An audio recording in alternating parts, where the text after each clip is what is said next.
tu zan chana heti buntu in chan cha akam pe tu kam pathian min thiam thang tha se boy sum pa na a kham tu boy ti hla kon sak lai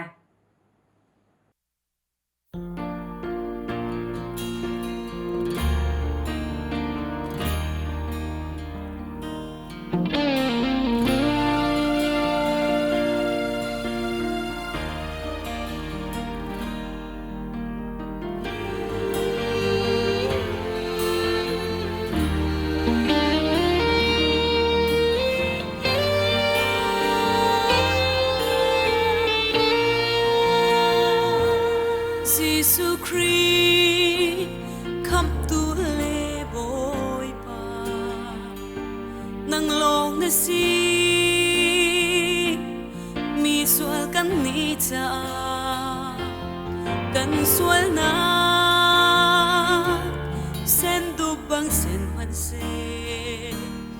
kurbang it aran ter tu boy na si cross sunga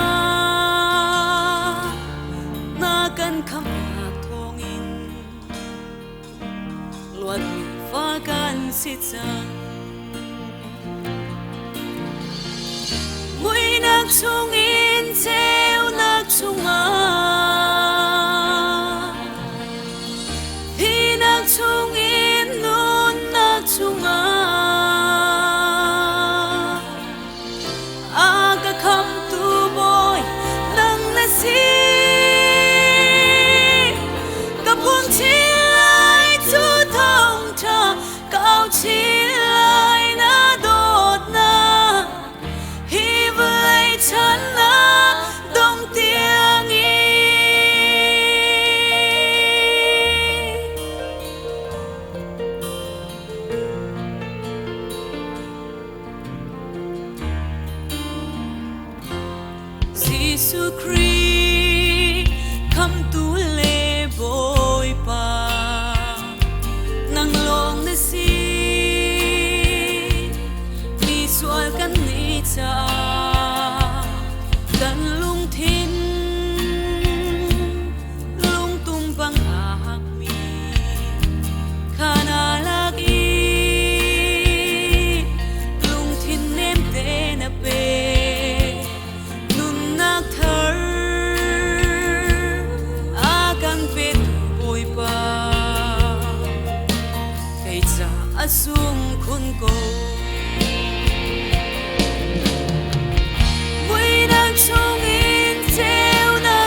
balik sa konsep ya se